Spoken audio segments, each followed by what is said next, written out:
The loophole was right there. All you had to do was take the time to read it. The Burdge Law Office specializes in RV lemon law nationwide. The following is not legal advice. For additional information, see rvlemonlaw.com. Hello again, everybody. Welcome to another video. Today we're going to talk about quality RVs. Yes, there are quality RVs out there. There really are. You got to stick around for this one because this is going to be a real zinger. If you're new to the channel, welcome. Special welcome to you. This is the Wingman Wisdom Channel. I'm a lifelong RVer. I owned and ran a campground for many, many years. I've got a TV and radio background and almost 7 decades worth of life experiences. Many of them are pretty bad, pretty embarrassing, but I bear all here on Wingman Wisdom in hopes that you will not follow in my footsteps necessarily, but hopes that you will think. Think about things before you react too emotionally and too quickly, and learn from others and situations that present themselves. So let's talk about quality RVs. If you were to spend $100,000, do you think you'd get a quality RV? How about $200,000, $300,000, $400,000? At what point do you think, now that's got to be a well-built RV. No lemons here. What is the dollar amount? 500? A million? What is the dollar amount when you go, there's no way that you could get a lemon RV that costs that much money? What would you think if there was a $2 million lemon RV? $2 million. You're going to find out about it in just a second. The man who's going to tell us that story is Ron Burdge. He is a good friend of mine. He's a friend of the show. He's known as the RV lemon lawyer. Ron has been practicing nothing but RV lemon law for more than 3 decades. This is not an advertisement for him. This is simply, just him sharing stories to help make you, as I said earlier in the video, to help make you think. Now, a lot of people, I think falsely so, believe that they have a lemon RV because something broke on it. I got a lemon. I say not so fast. If you think that you might have a lemon RV, or you know somebody that thinks that they happen to have or may have a lemon RV, don't go spending money with a lawyer. Don't do it, not until you've gone to Ron's website. It's free information, and you can go there. A link is down below. And it tells you what a lemon is. It talks about different states and all kinds of things that you will need to know before you go spending money with some lawyer. So check out that link. It is down below. So what if you bought an RV that was $1 million, turned out to be a lemon? What if one was a $2 million RV that turned out to be a lemon? Let's check in with Ron and hear the story right now. So I assume that you have seen your share of, most of your cases are probably smaller, relatively speaking. Have you ever had a big case, like $1 million case, a multi-million-dollar case, a lemon law case that you can think of? I want to hear another Ron story because, I mean, they're kind of shocking. Or I guess when you get into those $1 million RVs, they're built a little bit better than some of the cheaper ones. Yeah, you're right about that, Alan. Typically, the expensive ones, anywhere from, say, $750,000 or $1 million on up, they tend to be built a little better in my experience with them. We don't get a whole lot of complaints about that.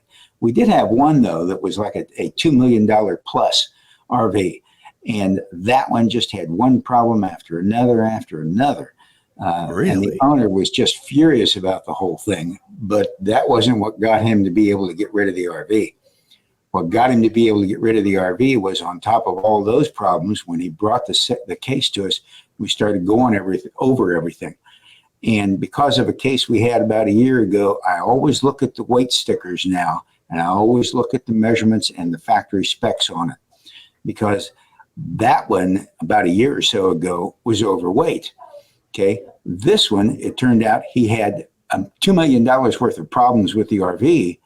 But what made it a short case to take care of the problem was the fact that it was overweight from square one. That all by itself blew it out of the water. So explain that. Go into a little bit of detail. You're saying overweight. That means, describe exactly what that means. I think I know, but I want just to be clear. Okay. What a lot of people don't realize, there are some RVers that are smart and they realize these details, so to speak. A lot of RVers are simple people that just want to have time to spend with their family. And so they buy an RV that looks like it'll do everything they want. Well, every RV has some specific measuring points for weight, the maximum weight that can be on the frame, for instance, on the front axle, on the rear axle, the gross weight numbers. That number basically is everything that is on top of that part, whether it's an axle, front or rear, or it's the overall RV itself. There's a maximum weight rating. If you put any more than that on it, it makes it dangerous. It makes it difficult to drive. It could actually break down parts and wear parts down faster. That's why the manufacturer has a maximum limitation number into the amount of weight on the front or rear axle, or else on the gross weight of the vehicle total. Okay. Well, when the chassis is made and the RV company gets it, there's already a weight limit established for the chassis. They then put their box on top of that chassis. That adds more weight to the limit that chassis is allowed to have.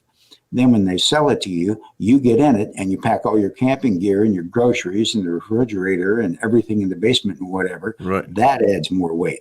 What you got to bear in mind is that you can never exceed whatever that maximum is that is set for the chassis for the entire RV. Okay, hang on, guys. So go back to the $2 million, I assume, $2 million coach. You're saying that it was overweight from when it was new? I mean, it was overweight when it was new, before anything went in it at all. But you wouldn't know it if you didn't look for the numbers and check it out carefully and realize it. And so this was a $2 million coach that this person was having issues with, problems with, and the manufacturer sounds like he wasn't willing to fix the things that needed to be fixed. And the only way your client got resolution was because the thing was overweight. Otherwise, he probably would have had to take his $2 million bucket of bolts. He was arguing with them forever about everything, and he finally came to us, and then we started with the legal process on it. And then while I was checking out the numbers, I realized this is black and white. The weight of the RV exceeds the specs that are allowed. That all by itself makes it a killer. There's nothing the manufacturer can do to avoid it, because numbers are numbers. If it had not been for that, they could have dragged him through the court process for a couple of years before all the cumulative amount of defects might have gotten the relief he was going to get anyway. It's just that with it being overweight and that being pretty much black and white, there wasn't a whole lot of room they could argue anyway. And so it was a matter of, do we just take care of this guy now, or do we drag it out and end up being forced to take care of him later? So once Burdge Law Firm, once you guys figured that out, it probably didn't take a long time to get get them to resolve it. No, you're right about that. What did they do? I mean, what did he get another motorhome? I mean, $2 million. I can't even imagine. He got another one, but he didn't buy the same make. I wonder why. Yeah. And I bet he got it on a scale too, right? Well, I'm pretty sure as soon as he picked that one up, he drove it straight to the scale. And that actually is not a bad idea for any new RVer. When you buy a new RV, I think that the smartest thing you can do once you've actually bought it, you get in it to drive it home, is go straight to a CAT scale and weigh it and check the numbers to make sure you're okay. Now, if you can do that before you get the RV, you're even better off. But you really need to know how much weight you can put in there. Alan, you probably remember the Smith case that we had about a year ago or so, where basically they bought it and they couldn't put any more than themselves and a dog in it before it was overweight. Right, and right. That problem is out there, and you got to watch out, or you could end up with an overweight one. And in the business, what they call it is putting it on a diet. Tell you what, it sounds like that RVer was one lucky man spending $2 million on a lemon. It just goes to show you, I think, that doesn't matter how much money you spend. Lemons come at $20,000 RVs or $2 million RVs. A couple of takeaways here. The weight issue is a really, really important one. Every RV you're going to buy has got a tag on it that talks about the weights, the maximum weight, the gross weight, the carrying capacity. All that information is critical, but it needs to be true. So when you get your RV, the first stop I would make would be at a CAT scale. Go to a truck stop with certified scales. Pay $10 or $15, whatever they want, and put that RV on a scale. Compare the amount that the scale says that RV weighs with what is on the dealer tag, and then you can calculate how much gear you can carry in that RV safely. Most people, the general number that I've heard is 1,000 pounds. Most people at RV carry about 1,000 pounds of gear, but keep track of your weight, all the things you're carrying, because all that will affect the handling of your vehicle, and you want to keep your family safe. The other thing this video showed me is that there are so many loopholes in RV warranties that manufacturers can say, well, we ain't paying that one. Did you read the warranty? And here's the bottom line. I think that probably 90% of RV owners have never read their RV warranty. They may know where it is, but they don't read it. If they read it, they probably don't understand it. All those loopholes that people talk about, oh, the manufacturer had a loophole. Well, that loophole is spelled out in the warranty. Wouldn't it be good to find that loophole before you bought the RV? Wouldn't it be good to read it and understand it? Ask the salesperson, ask the dealer for an explanation. What does this mean? Because too many people today are finding out that the loophole was right there. All you had to do was take the time to read it. Thank you so much for you taking the time to watch this video. I do appreciate it. Ron Burdge is such a good guy. He's so approachable, and I think, I don't know, my word's not his. He is probably feared by a lot of manufacturers in the RV industry, at least the ones that make lemon RVs. If you like this video, give it a thumbs up.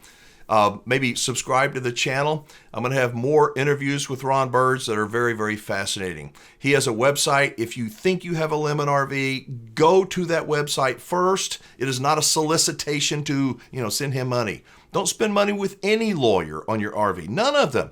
If you think you have a lemon, go and find out if you have a lemon first.